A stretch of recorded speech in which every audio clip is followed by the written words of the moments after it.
All right, welcome back to the Super Centex Podcast, playoff edition, here in Central Texas. With me, as always, is Chad Conine. Chad, how are you? Good. And Eddie Van Halen? Eddie Van Halen, he likes to get that in there. And DJ Ramirez, I don't see any rock stars standing behind DJ. Nope, I'm in my living room.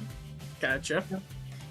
Well, guys, it is playoff time at last. And to me, this is always one of the more fun times of the year. Though it obviously builds as the season progresses. You know, playoffs get a little bit better each and every week, something to look forward to for sure. In by district, we're naturally going to get a few lopsided games. Obviously, those 1 seed versus 4 seed kind of games are gonna be pretty lopsided. So what is a matchup that you guys can see on the schedule that, you know, just whatever the seeding may be, it could even be a 1 versus 4, but probably not, that you think has a chance to produce a pretty competitive, exciting game? Well, I actually really like the game that I'm covering this week on Thursday, the Whitney-Teague matchup. I like that 3A. Those 3A matchups are all really good. Like we've got Weston Mejia, Fairfield and Grandview, Cameron Yoe-Yoakum, Lorena versus Columbus. But yeah, I think Whitney-Teague are going to match up pretty well, and it should be exciting. I agree with that. So was making my picks just a little while ago, and I try not to look at what y'all guys have picked, but I was going down. I'm not buying that. No, I'm serious. I don't care what you've done. But as I was going down, looking at, you know, after I picked it, what Chad and I had the same, because Chad had already made his picks. We had this Whitney-Teague game different. Chad went with the Lions, I went with the Wildcats, and I mean, I think that speaks to what DJ is talking about there in terms of, you know, can go either way.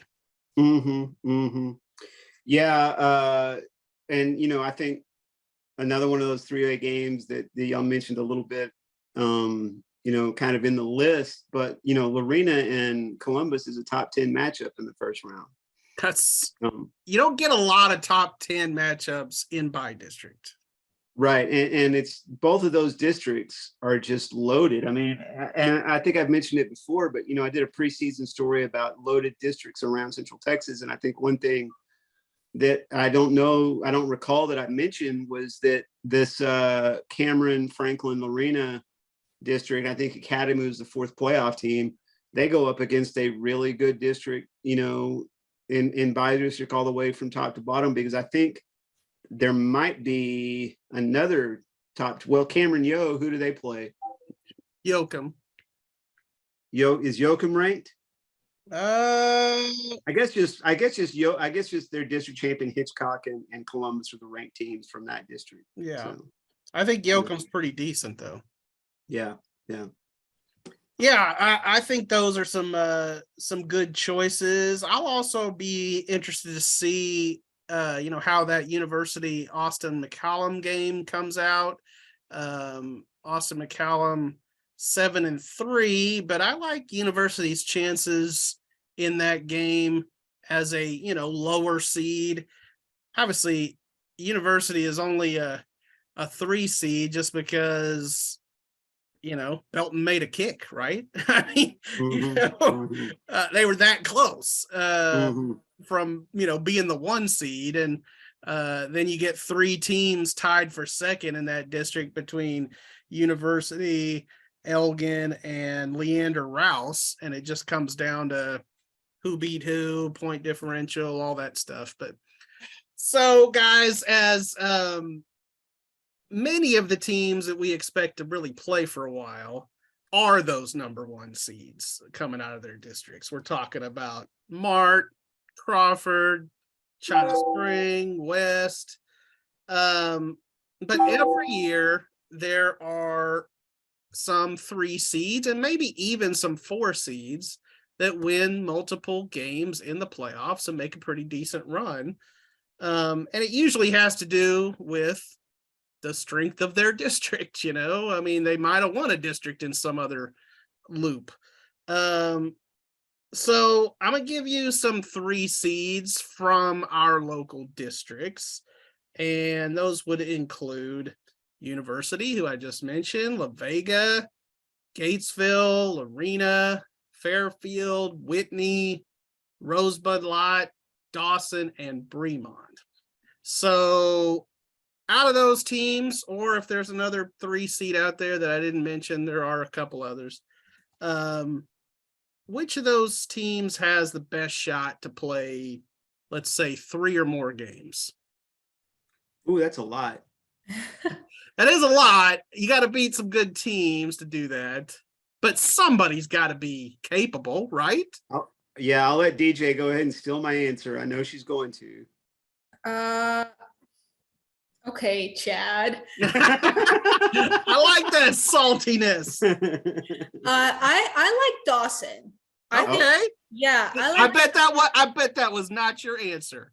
See, there you go. Yeah, I mean they played some really good games. They were undefeated up until the point they had to play Wortham and Mart, who were also really good teams. So I think they've got a pretty good chance. la-vega's playing Kennedale. Is that how you say that? Mm-hmm. Yep. Yeah, and that they beat them to start the season.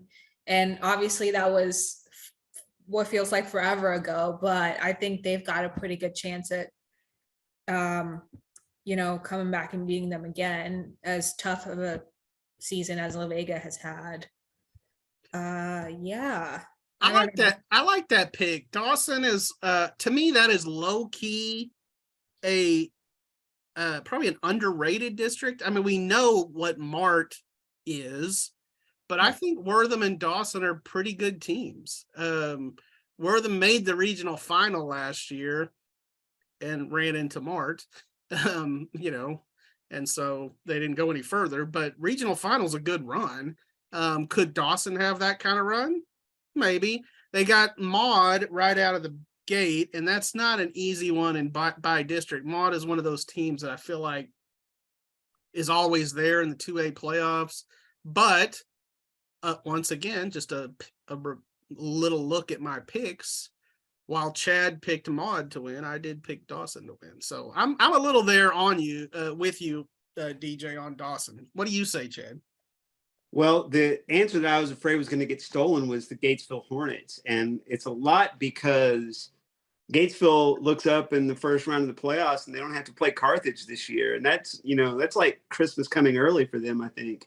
The last 2 years, 2 years ago, they kind of snuck into the playoffs and bam, it was Carthage right out of the gate. And they never ended up actually playing them because, that was the year that COVID-19 knocked out a lot of games, and I'm not saying Gatesville was this way, but there were some games in that bi-district round 2 years ago, the COVID year, where it was like, we got to play who? I think we have COVID. Yeah, right. Yeah, that's a good call. And then last year they had a better season and really, more earned that playoff spots than they did in the 2020 year. And lo and behold, who do they have again? It's Carthage again. And I think they got beat 35-0 last year. So this year, going into the playoffs and playing Smithville, which is 4-6, is a whole lot better way to try to win a playoff game. Now, if they win that, they more than likely will play number 4 ranked Silsbee next week. So that's why I said, talking about a third or fourth place team going 3 rounds. Well, the chances are they're going to hit, or especially around here, you're going to hit somebody pretty dang good in that second round if you're not a first place team. I want to know if Silsbee recruited some of its basketball players to play football. Silsbee is known for basketball. They usually aren't ranked that high in football, but this year they've been pretty salty. I can't believe you guys left the best pick for me. because I'm taking the defending state champion Lorena Leopards. Come on. I feel like this is the pick here. You know, I mean, they're coming out of a district with Franklin and Cameron Yoe. They have played freaking great teams already. Lorena played West in non-district, beat the Trojans. You know, obviously that Columbus game right out of the gate is not going to be easy, but you know, Lorena's battle tested. I like the Leopards to be a team that can make a run. So I mean, for sure, if they get, you know, it's kind of like when you got to get the ball with a minute and a half left in the fourth quarter and you're down by 4 points.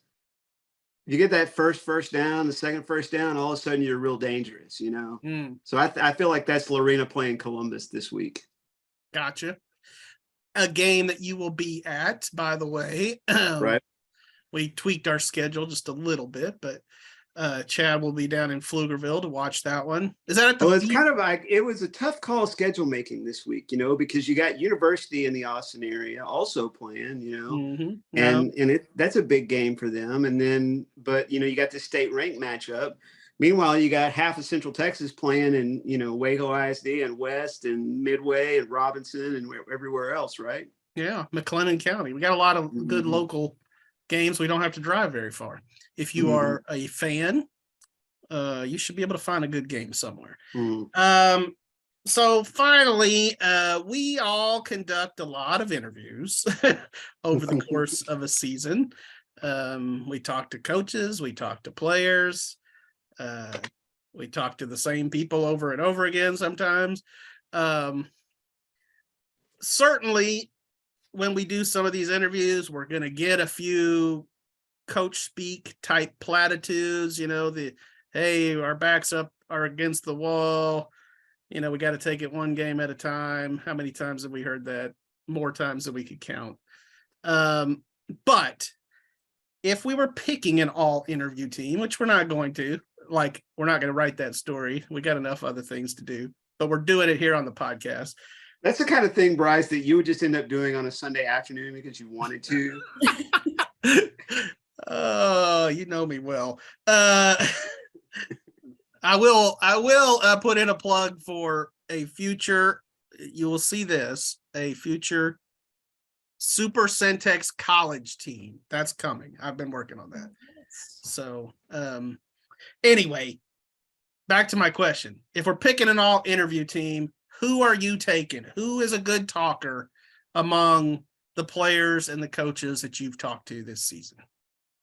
DJ? Is there a specific number that we? No, go with as many people as you want.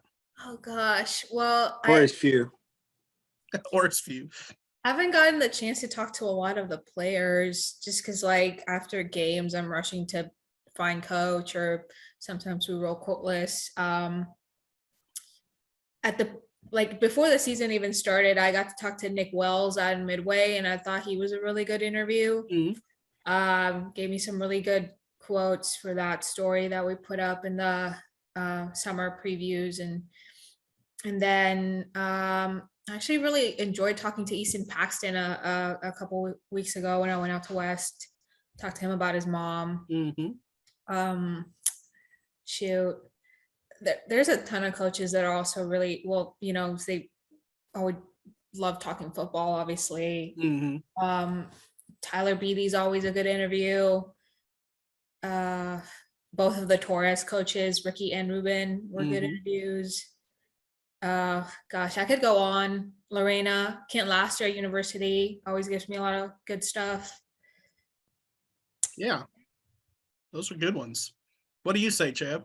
Yeah, Kent Laster, the times I've got to talk to him has been great. I haven't talked to him this year, but I agree with that. So a lot of these guys that have been around for a long time, Bryce, you know this, you talk to him so many times that, you know, you'll call him on a Thursday morning to do your Friday caps, and you could probably just script out the conversation before you even have it, right? Because you know him so well. And certainly we ask a lot of the same questions too. Right. Well, so Coach, what do you see from fill in the blank, you know. I mean, I think that if I had to, if I really put my mind to it, I could write down and tell you just the subtle differences in the personalities of like a Dave Woodard and a Ray Biles, or, you know, just different guys on down the line. Although that might be a terrible idea of a thing to do, the deeper you got into that list. So, but one guy that I talked to for the first time this year that was really good was Benny Hewitt over in Chilton after they beat Bremond. And I caught him right after. There was a couple times that happened this year that I was there, and Fox Sports South, or Bali Sports was there, and you know their reporter on the sideline had their camera up, and it was like this big like superstar moment because all of a sudden they're going to be statewide, you know, like later on Friday night. Then they get to me, and of course that was the case with Coach Hewitt, but he was still really good. And I got to agree with you, Coach Torres. You know, when a coach tells you that one of his players is the best he's ever seen at that position, that's, you know, that's not like that's not an everyday quote. Yeah. It's putting that out there. Also, I debated whether I should get on my soapbox on this or not, but I'm going to anyway. It's fantastic that we can walk down on the field, find the coach, and then be like, "Hey, I want to talk to so and so." It's something, you know. When West played Grandview, I was like, "Hey, coach, I'm going to talk to Easton Paxton." Or actually, I grabbed Easton. I said, "Hey, don't run off yet. You know, stay around for a second." Then, because you get to the college level, and you know, I know this is just about every college does it like this. They tell you who you can talk to, and that to me is, it's not as good. I don't want to be too harsh and I don't want to be too mild, but it's not right. I mean, it's in the NFL, you go into the locker room, you talk to whoever you want to talk to, right? In high school, you go out, but somehow the colleges think that they have jurisdiction over the players. They own the information. Yeah. And Chad, you and I are old enough to remember when it was not that way. Mm-hmm. I can distinctly remember when at Baylor games, they would pass around a sheet at the end of the third quarter, and it was filled with blanks, and you filled out who you wanted to talk to. And there was a time when Baylor would bring in, you know, a dozen guys into the post-game interview room and just spread them out across the room, and you just walk around and talk to them. That was a different era. It's as you said, it's a lot different now. Did you have anybody else you wanted to mention? Nope, that's my list. Yeah, so I completely agree with you guys on Ruben Torres. Every time I've talked to Ruben, he's been fantastic. I did a story earlier before the season on versatile guys and included Zamarian Lofton in that, and he had really great stuff to say about Z, but I can just remember that phone conversation going a while and just talking ball. You know what I mean? Like DJ said, I think a lot of these guys just want to talk ball. You know, I mean, you know, they'll chat your ear off sometimes. Another one I think DJ mentioned briefly, and maybe you did too, Chad, but to me, Ray Biles is really good. All of these coaches probably at some point are going to give you a little bit of coach speak. I mean, they're coaches, you know, just like we talk in newspaper language, which, by the way, DJ, you'll find this funny. So yesterday in the car, taking Millie home from school, and you were texting me some questions, and I've got Millie as my texter in the car, you know, because I'm not going to text and drive. Yeah. And it was like, go with the doubles art CP, da. And she was like looking at this like, what is this language that you are speaking? And so then I'm like, you know, teaching her newspaper jargon, right? You know, what a jump is and what art is and that kind of thing. Well, those coaches have their own language, and so you're going to get some of that. But I do feel like Ray Biles is really good about being honest and just telling you like it is, you know? But I also think Ray kind of, if we had the annual Lou Holtz Award. Okay, yeah. They he used would to win it a remember lot. Butch Henry used to do the crying towel. Yeah. But there's like a little bit of difference between a crying towel and what I would say the Lou Holtz Award is, because the Lou Holtz Award would be your opponent is always awesome and you're always like not awesome. Yeah, it's building that opponent up and downplaying your team just a little bit. I just realized we might sound like really old guys to DJ. You know, Lou Holtz is the equivalent of like Holtz, who's that? when we were her age. God, we're Here's so the old. thing. I grew up Mexican, as you know. So Right. any name you throw out there, I'm not going to recognize, because I grew up watching Univision, Telemundo, Galavisión, Azteca TV, like all of these Mexican channels. So you throw out a Mexican soccer announcer, I might be able to tell you who that is. But I can't. Yeah. So, but yeah, back to your point about Biles, like I've covered all of their losses this year. I have not been to a win or a win. They don't want to see DJ Ramirez walking up. She's the Grim Reaper. And the last time I was there, for the Franklin game, and I was talking to Coach Biles after the game, he was just like, "You must think we're such losers," because I'm like, "Well, I don't know. Maybe it's me. Maybe I'm the problem." But no, he was really good at like you said, being honest and being straightforward about, like, you know, they were disappointed and they knew that it was their own mistakes that cost them that game. And even like you could tell with the players and the way that they, you know, were carrying themselves, like they could have won that game. And so, yeah, I think he's pretty straightforward, and that's one of the reasons it makes him such a good interview. So yeah, good stuff. I think it helps that he's probably been doing this for 30 years and he knows we're not out to get him. And, you know, I mean, that certainly helps. But yeah, good stuff. I loved those pronunciations on all those Spanish words you just rattled off. That should be a plug for your Spanish language Big 12 podcast there, right? Yep, still working on that. I just ran into some hiccups, but I'm hoping to get it out before the end of this week. There you go. Okay, good stuff. Well, DJ and Chad both going to games on Thursday and Friday of this week. It's playoff time. This is what we do, man. We crank it up. Chad, remind me where you're headed.